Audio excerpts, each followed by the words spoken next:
Good afternoon, everyone. Thank you so much for joining us today. My name is Katie, and I'm with the NOAA Central Library, and I will be helping host today's seminar.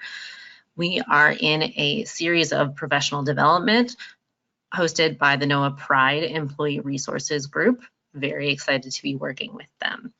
Today, our speaker is John Moore III from the National Weather Service. He's an emergency response meteorologist working at the Weather Service's headquarters in Silver Spring, Maryland. John provides timely weather information to meet the evolving needs of the Weather Service partners and stakeholders and supports agency readiness, excuse me. John is the executive counsel of NOAA's Diversity and Professional Advancement Working Group and has led the group's retention efforts for the last 2 years. And with that, I'm going to turn it over to John to go over federal resume writing. Quick thing, I forgot. Everyone, you are muted. If you do have a question, and I hope you do, please put it in the question panel. We are recording this seminar, so if you have to step away or if you would like to share this with a coworker after the fact, it will be posted up on the library's YouTube channel. I apologize, John. Please take it away. All right, thank you. Thank you again. And first off, I want to thank you guys for inviting me here today. The NOAA Pride Group. I am here representing NOAA's Diversity and Professional Advancement Working Group. And I'm going to talk about federal government resume writing. And just to give you guys a little my background, like I said, I work at the National Weather Service Operations Center. I currently work from home, which is still in Mississippi at this point, but soon I'll be transitioning to National Weather Service Headquarters in Silver Spring, Maryland when we open back up. And some more background, I am not a professional in the sense of HR. All of these, this insight is insight that I've come across and that has been effective, for me and for me sharing it with other employees as well. So if you see something, that you may feel different about, feel free to say that and ask questions around it. But this is all insight that I've gathered over my almost 10-year career as a federal employee, and I share this information throughout different working groups and amongst those who seek entry-level positions in the National Weather Service. So let's get started. So federal government resume structure. I'll start here with structure today. And I've seen different types of structures, and I've seen hiring managers request different types of structures, but the most requested structure that I've seen as far as during my time in the agency and what I recommend is the section bullet point format of the federal government resumes. So the section bullet point format, and you'll have different sections, and under those sections you'll have levels of bullet points that explain and further clarify the statements that you make or your experiences. Getting into length. Length typically varies by experience, but please be aware of unnecessary length. I love to tell entry-level employees or people seeking employment in the agency, college students, keep it around 3 to 4 pages. I've been in the agency right now around 9 years, and I have held 4 different jobs. So my current resume is last one I submitted was closer to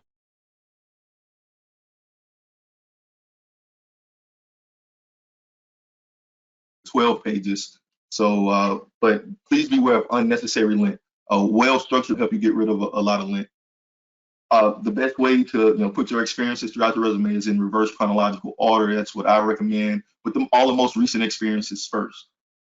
And within your job experience, when you're putting it in reverse chronological order, if it's some around a similar time, you want to list the most important experience pertaining to the job that you're applying for, not the job that you just that you're trying to leave. So if you're applying for a job and it's in a different field or has a different set of goals around it, you want to make sure that if you have any experience around those particular set of goals, to list those first within that experience, so that hiring manager can see that, hey, you've done this and you've had this experience and it's really relevant to the job that you want. So remember, reverse chronological order, and within those different experiences, list the one that is most important pertaining to the job that you are applying for first. So let's get a little deeper into resume content. I'm going to start with an objective, a short statement at the beginning of your resume. And this objective pretty much just states the goal of your resume, 1 to 2 sentences. It states a few qualities about yourself and what you're looking to do with your resume and what position that you're trying to attain. So remember, keep it short and it's clips into who you are. So keep it short and very well written. Work experience. Your work experience should be second. There was a lot of people list their education second or other things second or up front. But after chatting and talking throughout my time in the agency with different hiring managers, they want the meat of your resume up front, your work experience. That's why they're gonna pretty much hire you most of the time. So try to have your work experience up at the top of your resume or the highlight of your resume. In your work experience, you want to include the title of the position, your year's work, your hours worked per week, your grade level, your current salary, and if it was paid or unpaid. A lot of students coming to the agency have a lot of volunteer experience, and they don't think that they should actually include it in their work experience. But if it was pertinent to the job that you want, it does go in the work experience, even if it was volunteer or not. You just have to note that it was paid or unpaid. Following your work experience, then you follow up with your education. So your education including college. Sometimes if you're a student trying to get in the agency, maybe high school, but usually just your college and your professional degrees after that.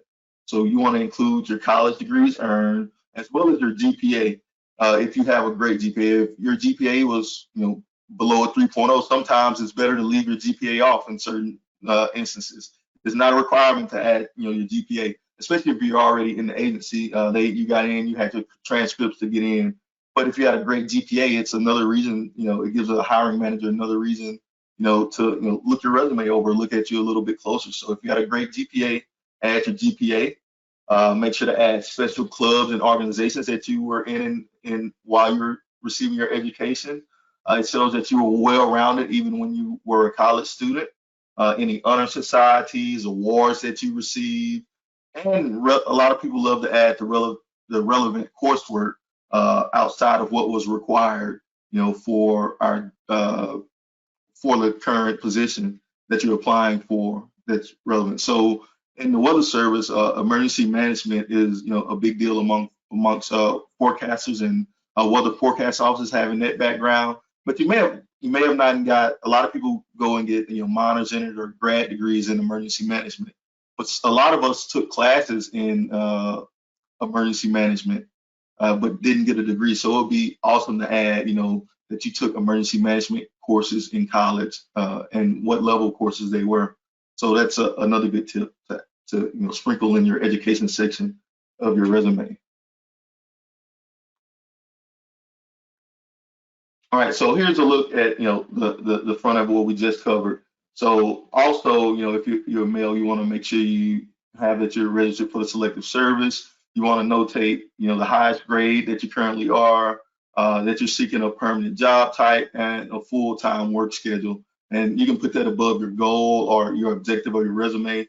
And then going into your professional experience, and this is my last professional experience. And every professional experience, like I stated before, you want to add the title that you held, the location, the years you worked there, your grade level, your salary, and your hours per week. It doesn't, may not seem important to you, but it's very important to the people at workforce management, the Office of Human Capital and Resources, that they see this and they get that background information. Because a lot of times it's not just the hiring manager who's going to see your resume first. It's the people. It's the at human resources who will have to go to your resume before it goes there, and they might not have that understanding of the job that you held prior, just to make sure that you're qualified for the one that you're applying for. And it goes into plenty of salary and everything in the future as well. So more resume content, and here's some more sections that I recommend adding to your resume in order. Remember, we were last off of education.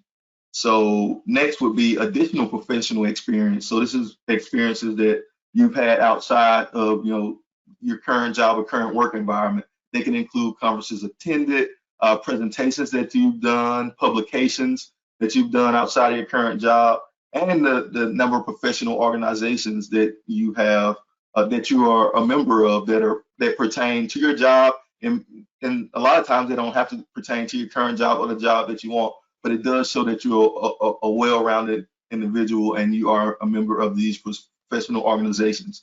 You can also add bullet points to all of these additional professional experiences. Like if you were, president of the Met Club, or you're president of the AMS, your local AMS chapter, you can add, that information and go into a little bit about, what you did or how you led, that professional organization, or your duties within that professional organization. So you can add a lot of information to help, I'll continue to say it, make you look like the well-rounded person that you are. Also, community involvement and interest. This is another big part that I recommend adding. It shows that, not only am I active professionally, I'm active in my community, that I'm, a good person to be around, that I give back, I give my time to other places outside of my work environment. So community involvement and interest, you want to add your community service projects and hours, volunteer experience, and other interests and organizations outside of meteorology. Again, expound in bullet points once you add those about your the service that you actually provided to these organizations and these interests. On my resume, I was a volunteer football coach, and I made sure to add that my team was pretty good. We were ranked, as far as little league teams go, we were ranked nationally. So that shows that you are successful in other places, outside of the job, and and it shows what you're into, and what type of person you are away from the job as well. And that gives a hiring manager a really good insight into the type of person you are. And finally, I like to follow it up with references. And 3 to 5 references are usually good.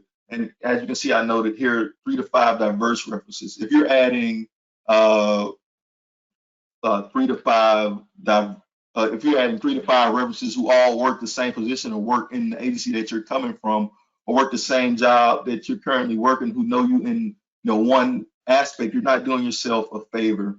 One thing that I like to do is make sure I add some partners that we serve as an agency. I like to add a few of those partners. I like to add my current supervisor or supervisor who I've worked under previously before that, who can attest to my work ethic and the type of work that I do. Somebody who I currently work with, and another person who I think is very important, who I like to add to my resume, is someone that I'm mentoring. Mentoring is a really big thing, and it really shows that you care about this agency and that you give back. So I would list someone that I currently mentor as a reference, so they can speak to my involvement with them, and how I've kind of helped them along. So remember, 3 to 5 diverse references included in your resume. And if you're doing reference letters, I like to keep my references on my resume separate from my reference letters. So if someone's typing me a letter of recommendation, I will definitely not include them on the references on my resume, and use that spot to include someone else outside of that letter of recommendation who can attest to the type of person and type of job I do.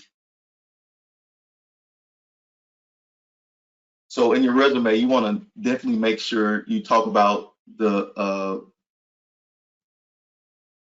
amount of experience and the level of experience that you had in your resume or in your job experiences. The amount of experience, you want to be very quantitative when you're talking about your experiences. So in my resume, I like to talk about, I'm a meteorologist, so I issue forecasts. So I like to be quantitative and let them know, hey, I issued, 100 forecasts last year, or I worked 10 severe weather events, I forecast, or I issued 20 or 30 tornado warnings, to let them know that, hey, I have this amount of experience around this particular subject, and I'm quantitative with it, and it really speaks to you working. I also talk about the level of experience. What level were you on with that experience? Did you lead that experience? Were you a member of a team? What were your contributions to the team with this initiative or experience that you're talking about? You also want to talk about who was impacted. What were the cost savings? Did you save the agency any money? Did you exceed deadlines? Did you meet or exceed the deadlines with that experience? Did you receive any awards or recognition with the experience around what you're talking about? And how did the agency change or improve because of what you did? How did your current working environment change or improve? Whenever you're talking about an experience, a job experience, you want to always answer the question, how well are you at completing tasks, and give them a reason why they should hire you over hiring others. So every experience should, answer those questions for you. So when you're doing a resume, remember language matters when you're talking about experience. So one thing, here's an example. Before you had a bullet point listed on the experience that you developed in office media room. But what sounds better? You want to, like I said, if you go back to the last slide, you want to be very detailed in all of your experience. Did you lead a team? What did it change? What changed? So, after going in and, changing, this statement came up with, you led a team tasked with developing and designing a new state-of-the-art impact-based decision support media room, which is now used to brief partners virtually and to create media content related to an ever-changing IDSS landscape. So that paints a bigger picture of what you did. Again, be very detailed and hype your experience up about whatever experience or accomplishment that you have listed on your resume. Again, be very detailed around it. So let's talk about some little insider information about your resume and the job announcements. So, there was a time where, and I know it happens a lot in our agency, where your resume can be rejected. And it's not based on what's actually in your resume, it's based on the job announcement. Remember, your resume goes to someone in HR before it actually gets to a hiring manager, and they may not be familiar with your current job title, current job duties, and the wording around it. So to help minimize your resume getting possibly rejected by HR, there are a few things in the job announcements that can help you with that. So if you go to any job announcements, you'll see what it takes to qualify at the specific level that you're applying for.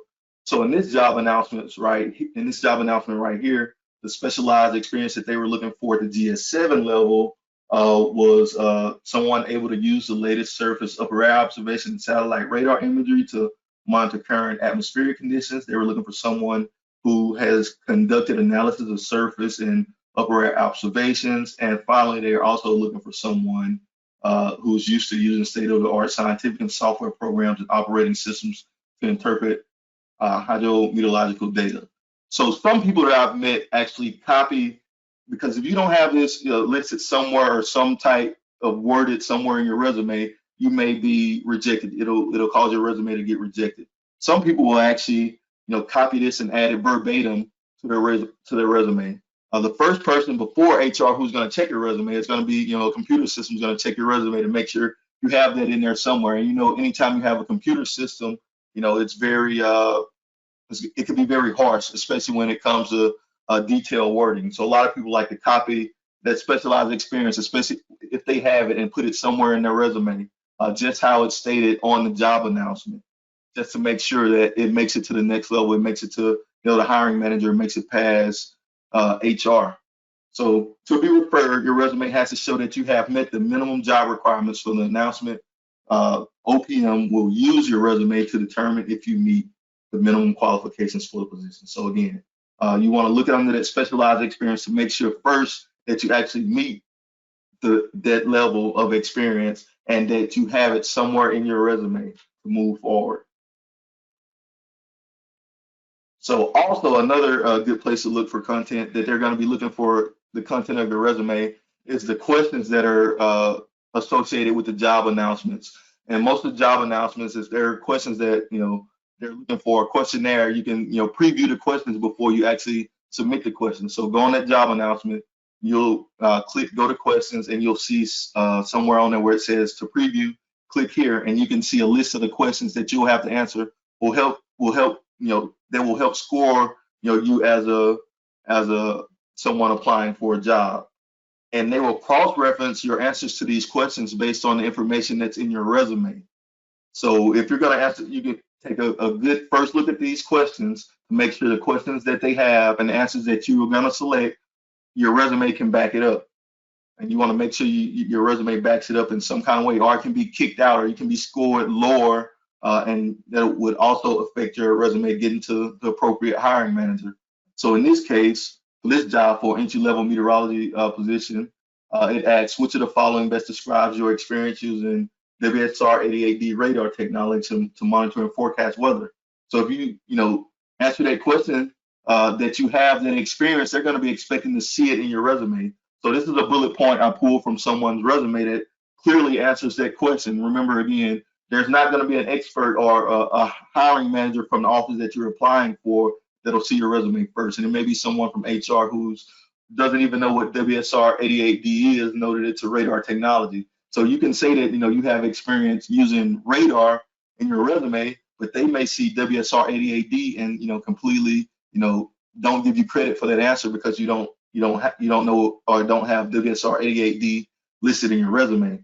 So after seeing that, you want to go back and add something to your resume, such as you led a team of storm chasers that use, instead of saying radar, you can say WSR 88D technology to monitor and forecast the movement of tornado-producing supercell thunderstorms on 6 storm chases.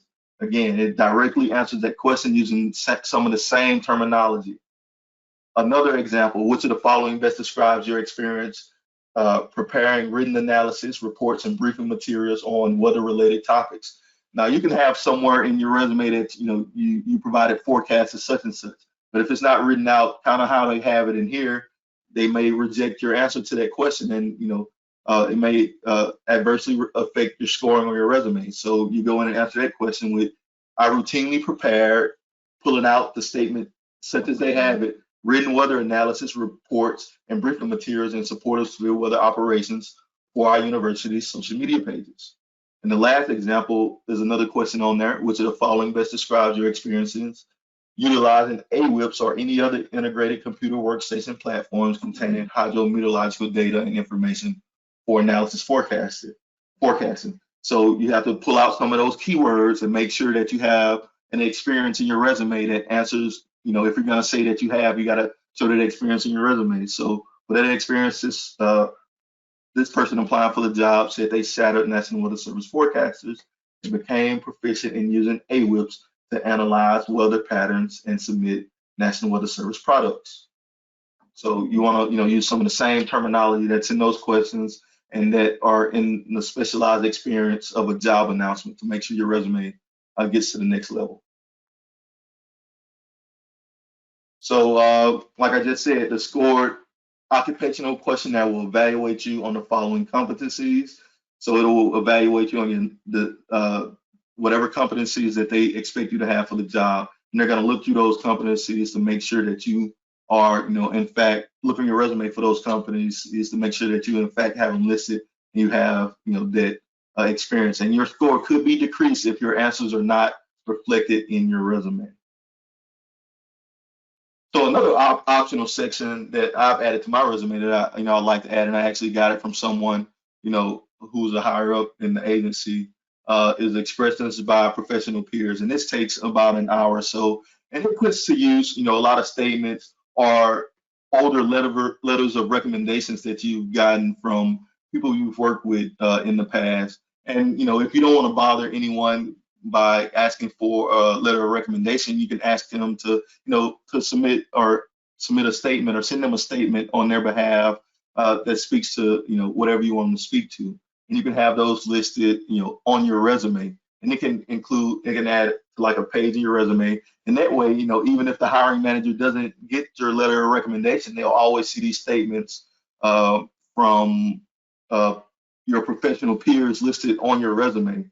So I have a statement here from Real Magalladet, who sent me an email as he has a lot of us, and I have that listed on my resume. And I thought it was great that he sent it to me, and I wanted to put it to use to so that, hey, the Assistant Secretary of Commerce actually said this about me, so it's listed on my resume.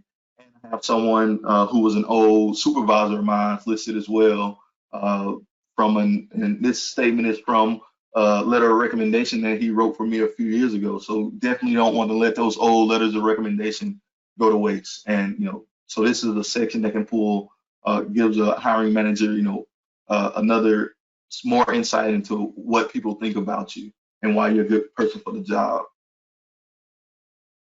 Again, so with that, I will now answer your questions. And I'm sorry about the technical difficulties that we experienced earlier, but it's technology. No problem. Thank you so much, John. Okay, our first question. Yes, if you could leave your slide up, that would be great. Thank you. Our first question is, would you add clubs, societies, or organizations if you are 10 years post-college? They would get smaller over time and less detailed over time, but especially the bigger ones.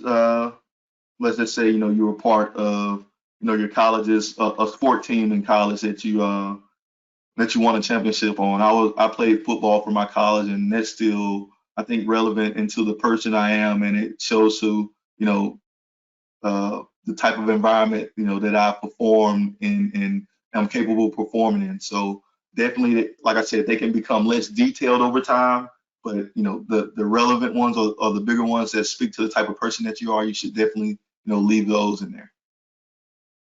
Great, thank you. Our next question, for highest grade, can you use the grade of an acting position, or must it be for a permanent position? I would suggest using it for a permanent position, but definitely have the acting position listed under your experiences first. But definitely for a permanent position, you want your highest permanent position grade. But you should probably check with HR on that question to get a follow up. Great, thanks. Our next question, do you use the USA Jobs Resume Builder, or do you do your own?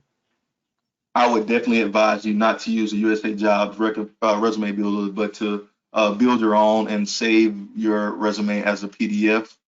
So I don't save it as a .doc file, because based on whatever computer system that you're using, they can pull up download a .docx or something like that, and they can screw up the format of your resume. But do it on your own and save it in the PDF format and upload it. I have definitely been advised before not to use the USA Jobs Resume Builder.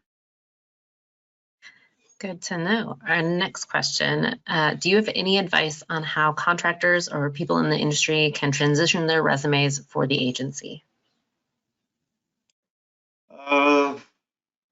Definitely, I love to use a live resume. So with that being said, I add to it as my career progresses, not just when I am applying for a job. So don't wait until you're ready to apply for a job to start getting your resume together. Go ahead and build it now. Add all your past experiences, and as you accomplish new things, add them to your resume going on. But use your private industry or your contract resume definitely as a guide going into your federal resume. Just expound on it a little. I know resumes are different for contractors or people in the private sector, and typically a lot shorter, but it's definitely a great idea to use it as a baseline, but just expound on some of your experiences a little bit more. Great, thanks. Next question is, how many bullets should be under each section? This sounds like possibly something that could be tailored to each person, but your advice? Yes, it's definitely tailored to each person. If you work for a job for 10 years, obviously that section is going to have a lot of bullets, and I guess it's based on how long your resume actually is. But I wouldn't go more than a page of bullets for a particular job. But it's also good to break down. In my resume, I use different sections even underneath the experiences. So I have one that a specific section for the job that lists all of my outreach experiences. Some that list my operational experiences. So you can further subdivide those even under experiences, and it helps the hiring manager easily navigate through your resume if they're looking to see what type of outreach you did, or looking to see what type of research you did. You can further subdivide those under your experiences. Great, thank you. John, you cut out earlier when you were speaking about the length of resumes. Did we hear correctly that entry-level resumes should be 3 to 4 pages, but that people that have been working longer can have 12-page long resumes? They're saying that their resume has always been edited to fit 2 pages. Yes, I know in our agency in the Weather Service, we've always been advised that don't limit yourself to 2 pages, but to definitely uh, be more detailed in your resume, especially if you have a lot of experiences. Like I said, I advise people entering into the or students entering into the National Weather Service to have at least 3 pages in their resume to make them more competitive, to list all of their accomplishments. And mine is currently in 12 pages, and I've been in the agency around 9 years or so. But it's 12 pages of relevant material, and I think that's what matters the most, is the material in it. No one's going to complain if you've been in the agency for a while and your resume is pretty long, as it should be. But I've seen resumes up to 15 pages for higher level jobs, as far as GS-15 and SES positions. Great, thank you. We do have a comment emphasizing something you said earlier. The length of the federal resume is a balance between getting on the certification list and getting an invitation for an interview. As a hiring official, it's very difficult to evaluate 20 or 30 separate 10 to 20 page resumes. So strive for brevity. And as you said, strive for relevancy. And again, you want to put your more relevant information up front. People they'll lose focus after reading five or so experiences under one section. So make sure you have the most relevant and experience up front in each of your sections. What about material that is not explicitly asked for, like languages spoken? Should those still be added to your resume? If it makes you more competitive, definitely you can find somewhere to add that to the relevant information section, or something like that. But anything that makes you more competitive, and if it's pertaining to your current job. As far as the Weather Service, where I currently work, if I am applying for a job uh, in an area with community, but with a bigger Spanish speaking community, I would definitely, make sure I highlight that in a section in my resume, and highlight some of the accomplishments that I've had as far as, speaking a second language or speaking Spanish. Great, thank you. In your experience, is it really necessary to add your salary to your resume? It's more of an HR thing, and that goes into, applying for the new job and working with HR to get your salary correct for the next job. But it's something that I was advised to do, and for every job that I've applied for. And I think it would probably be more important if you were coming from outside of the agency to into the agency, and you were going to be uh, asking for a certain salary. Great, thank you. We do have another note here that a good way to make your resume stand out is to pair it with a well-written cover letter expressing why you're applying for this particular job. John, do you have any comments about cover letters? Yes, a well-written cover letter can definitely help your resume stand out. And a lot of times, like someone mentioned before, is the amount of documents that the hiring manager will receive. So, a tactic or something that I've used is to directly email the hiring manager your cover letters, because sometimes they can get lost in the shuffle of all the resumes that they have to go to. So definitely, if you have time, a cover letter can definitely help out. And there's things in the cover letter that you can add that won't be in your resume.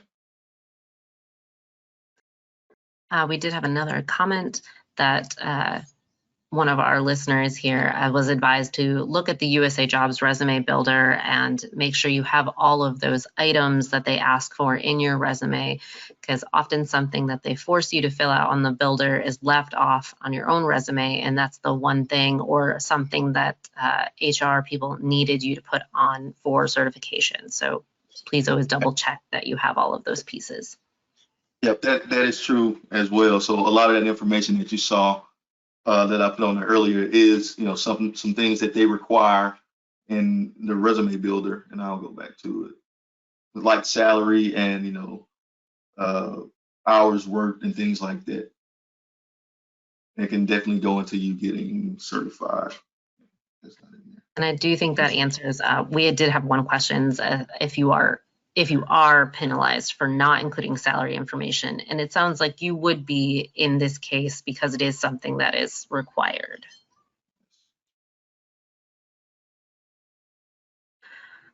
Next question is, I know from your experience in the Weather Service, bullet points are always recommended. Would it also be acceptable to have small paragraphs describing your job duties? Yes, it is definitely acceptable as long as they're well written and easy to read. I like to use the bullet point format because it makes your resume a lot easier to read for the hiring manager and a little bit more organized. But I have seen a lot of successful paragraphed resumes before. Great, and I do have one last question, unless someone is furiously typing. If I have held the same position at 2 different grade levels, do I enter each grade level as separate experience or as one with only the highest grade level listed? As separate, I would say to do it as separate experiences. Well, no, if it's the same grade level for a different grade level for the same job, you don't want to do that. But if your job differs a little bit, you want to do it. But if it's for the same job, please, yeah, use it as one experience. In the weather service, we start out as GS 5 to 7 forecasters, and we go all the way up to, a grade scale of 12 as a forecaster, and that would all be one experience, and to be all listed, as one experience. Great, thanks. Okay, we have a few more questions trickling in. How important do you think it is to have each job's bullet points balanced? For example, making sure it looks good on the page, having the same amount of bullet points for each job.